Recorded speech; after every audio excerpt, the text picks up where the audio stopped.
ठीक है, उसने एक इंडिपेंडेंट चुनाव लड़ लिया, उसने कहा भाई साहब मेरे से गलती हुई है, मैं पार्टी में रह के काम करूंगा। तो हम लोग ऐसे कार्यकर्ता को माफ भी कर सकते हैं, उसको छोड़ के ज्वाइन कराया, कोई बुरी बात नहीं। ज्वाइनिंग हुई ही नहीं है, मैं नहीं माननीय मंत्री जी महिपाल जी हमारे संगठन के बहुत पुराने कार्यकर्ता हैं और वो संगठन को अच्छी तरह से समझते हैं। अतर सिंह जी को पार्टी ज्वाइन कराएंगे तो इतने बड़े जनसमूह के साथ पुनः भाई की घर वापसी की है। कोई आदमी पटका पहन ले तो पटका पहनने से तो वो ज्वाइनिंग नहीं हुआ ना, अधिकृत रूप से ज्वाइनिंग नहीं है।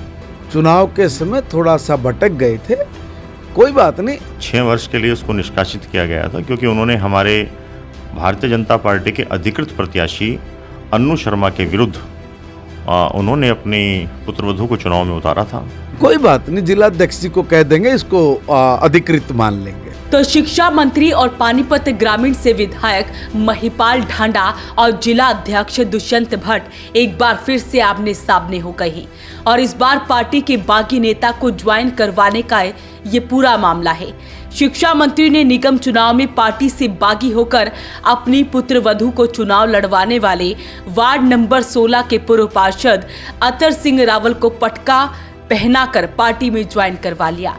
वहीं पार्टी के ही जिला अध्यक्ष दुष्यंत भट्ट ने इस पर सवाल खड़े कर दिए हैं। दरअसल अभी हाल ही में हुए नगर निगम चुनाव में पार्षद अतर सिंह रावल की टिकट कटने के बाद उन्होंने अपनी पुत्रवधू को आजाद उम्मीदवार के तौर पर चुनाव लड़वा दिया, लेकिन भाजपा ने अन्नू शर्मा को यहां से उम्मीदवार बनाया था। पार्टी के नेताओं के समझाने के बाद भी रावल पीछे नहीं हटे और चुनाव लड़ा। उनकी पुत्रवधू चुनाव हार गई। भाजपा ने उन्हें 6 साल के लिए पार्टी से निष्कासित कर दिया। बताया जा रहा है कि रावल ने पार्टी ज्वाइन करने के लिए अपने वार्ड में एक कार्यक्रम करवाया और शिक्षा मंत्री ने पार्टी का पटका पहनाकर उन्हें पार्टी में शामिल करवा लिया। सुनिए सबसे पहले महिपाल ढांडा की कि जब उन्होंने अतर सिंह रावल को पार्टी का पटका पहनाकर पार्टी ज्वाइन करवाई, उस वक्त उन्होंने क्या कुछ कहा था। देखिए, हमारी पार्टी के मंडल अध्यक्ष हैं भाई गुरुदेव जी के संपर्क में हमारे अतर सिंह जी ने बात की कि मैं पुनः पार्टी ज्वाइन करना चाहता हूं। तो हमारे मंडल अध्यक्ष ने सब कार्यकर्ताओं से चर्चा करके निर्णय लिया कि बहुत हमारे मजबूत साथी हैं, पहले 10 साल लगातार पार्टी की दिन रात सेवा की है, बीच में चुनाव के दौरान एमसी के तो थोड़ा चुनाव वगैरह लड़ा तो पार्टी ने इनको निष्कासित किया था, मगर बाद में मंडल अध्यक्ष जी ने चर्चा करके निर्णय लिया कि मजबूत साथी हैं और घर वापसी होनी चाहिए। तो आज मंडल अध्यक्ष जी की रहनुमाई में आज भाई अतर सिंह जी ने दोबारा हम सब कार्यकर्ताओं की उपस्थिति में दोबारा से पार्टी को ज्वाइन किया है और हम लोग इनको ज्वाइन करवाने के लिए आए थे। भाई हमारे यहाँ पे जब अतर सिंह जी पार्षद थे तो एक भी काम यहाँ पे छोड़ा नहीं, एक काम भी।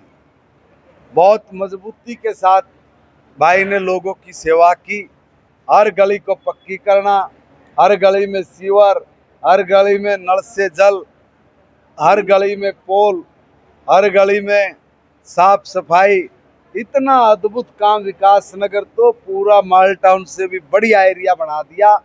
ऐसा मजबूत हमारा पार्षद रहा है भाई अतर सिंह।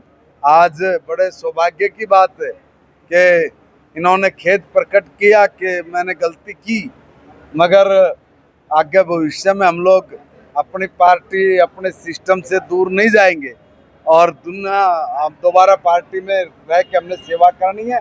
इस तरह की जो आस्था पार्टी के प्रति इनकी रही, उसी के कारण आज मंडल अध्यक्ष जी ने फैसला लिया कि अतर सिंह जी को पार्टी ज्वाइन कराएंगे। तो इतने बड़े जनसमूह के साथ पुनः भाई की घर वापसी की है, इनका धन्यवाद करने के लिए आए थे। पार्टी के प्रोटोकॉल के मुताबिक जो नेता पार्टी का बागी होता है उसे 6 साल के लिए पार्टी से निष्कासित कर दिया जाता है और जब उसे वापस लेना होता है तो कोर ग्रुप की बैठक और प्रदेशाध्यक्ष की स्वीकृति के बाद ही पार्टी में ज्वाइन करवाया जाता है। लेकिन रावल वाले मामले में ऐसा कुछ नहीं हुआ। इस बात को लेकर पार्टी के ही जिला अध्यक्ष दुष्यंत भट्ट ने सवाल खड़े कर दिए हैं। रावल को पार्टी में इस तरह ज्वाइन करवाना उन्हें अखर रहा है। नेताजी की भी सुनते हैं, उनका इस मामले में क्या कुछ कहना है। मुझे उसकी ज्वाइनिंग की किसी प्रकार की कोई जानकारी नहीं है कि और हमारी पार्टी के अंदर जब किसी व्यक्ति को निष्कासित किया जाता है, 6 वर्ष के लिए उसको निष्कासित किया गया था क्योंकि उन्होंने हमारे भारतीय जनता पार्टी के अधिकृत प्रत्याशी अन्नू शर्मा के विरुद्ध उन्होंने अपनी पुत्रवधू को चुनाव में उतारा था और पार्टी से बगावत की थी नगर निगम के चुनाव में। तो माननीय प्रदेश अध्यक्ष जी की अनुमति से और माननीय प्रदेश अध्यक्ष जी के आदेशानुसार ही उनको पार्टी ने 6 वर्ष के लिए निष्कासित किया था। अब हमारी पार्टी के अंदर पहले ही माननीय प्रदेश अध्यक्ष जी स्पष्ट रूप से कह चुके हैं कि किसी भी व्यक्ति की पार्टी के अंदर ज्वाइनिंग नहीं होगी और यदि विशेष परिस्थितियों में किसी की ज्वाइनिंग करनी पड़ती है तो उसके लिए बाकायदा एक कोर ग्रुप है, भाजपा का कोर ग्रुप है। प्रदेश अध्यक्ष जी की अनुमति के बाद ही उनकी वापसी पर विचार किया जा सकता है, लेकिन मुझे अभी नहीं लगता कि ऐसी कोई हमें आवश्यकता है। तो फिलहाल आप ज्वाइनिंग को क्या मानते हैं? नहीं, वो ज्वाइनिंग नहीं हुई, कोई कार्यक्रम होगा, उस कार्यक्रम के अंदर माननीय मंत्री जी वहाँ होंगे और वो उस कार्यक्रम में शामिल हुए होंगे तो एक अलग बात है, लेकिन अधिकृत रूप से पार्टी के अंदर अभी कोई ज्वाइनिंग नहीं है। पार्टी में अगर ज्वाइन कराना तो इसके लिए क्या प्रोटोकॉल है सर? निष्कासित व्यक्ति कोई तरफ से एक ये आता है कि वो पार्टी के अंदर आना चाहता है तो उसके लिए हमारा भारतीय जनता पार्टी का जिला का कोर ग्रुप है। कोर ग्रुप के अंदर हमारी भारतीय जनता पार्टी के अंदर 4 हमारे जनप्रतिनिधि हैं, जिसमें हमारे 2 MLA हैं और 2 माननीय मंत्री जी हैं और मेयर हैं, जिलाध्यक्ष हैं, प्रदेश महामंत्री हैं, पूर्व सांसद संजय भाटिया हैं, माननीय मनोहर लाल जी हैं। तो ये कोर ग्रुप है, ये बैठ के कोई फैसला करता है कि हाँ ठीक है ज्वाइनिंग इसको ले लेते हैं, तो उसके बाद उस चीज़ की बात का संज्ञान माननीय प्रदेश अध्यक्ष जी की जानकारी में दिया जाता है। माननीय संगठन मंत्री जी को इस बात की जानकारी दी जाती है कि भाई जिला के कोर ग्रुप ने ये फैसला लिया है, तो उसमें हमें फिर उनसे अनुमति लेनी पड़ती है, तो उसके बाद ही किसी की ज्वाइनिंग हो सकती है। तो इस मामले में कोर ग्रुप ने चूँकि फैसला नहीं लिया है तो क्या ये जो ज्वाइनिंग है ये अनधिकृत मानी जाएगी? नहीं, ज्वाइनिंग हुई ही नहीं है। मैं नहीं माननीय मंत्री जी महिपाल जी हमारे संगठन के बहुत पुराने कार्यकर्ता हैं और वो संगठन को अच्छी तरह से समझते हैं। वो ऐसी कोई ऑथेंटिक ज्वाइनिंग नहीं है, एक रूटीन के कार्यक्रमों के तहत मुझे लगता है कि वो वहाँ पे पहुँच गए होंगे और कई बार पार्टी के कार्यक्रम चल रहा होता है, कोई आदमी पटका पहन ले तो पटका पहनने से तो वो ज्वाइनिंग नहीं हुआ ना, अधिकृत रूप से ज्वाइनिंग नहीं है। इसको ज्वाइनिंग ना माने? नहीं, बिल्कुल नहीं। वहीं आज जब सुबह मंत्री महिपाल ढांडा खुले दरबार में लोगों से मिल रहे थे तो पत्रकारों ने उन्हें अतर सिंह रावल के मामले में सवाल किया और जिला अध्यक्ष की नाराजगी के बारे में पूछा, तो सुनिए मंत्री जी ने क्या जवाब दिया। देखिए, अतर सिंह जी हमारे पुराने कार्यकर्ता हैं, चुनाव के समय थोड़ा सा भटक गए थे, कोई बात नहीं।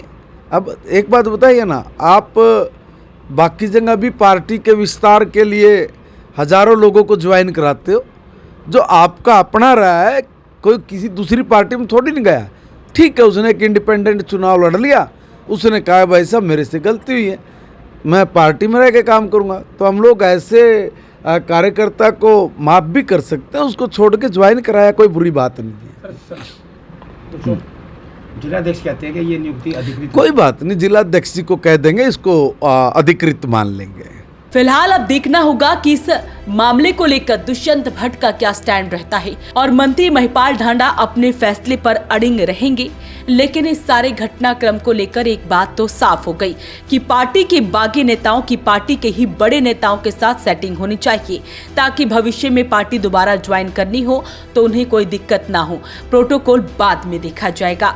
आप इस वीडियो को लेकर, इस खबर को लेकर हमें क्या कुछ कहते हैं, हमें कमेंट बॉक्स में जरूर लिखें और वीडियो को शेयर जरूर करें।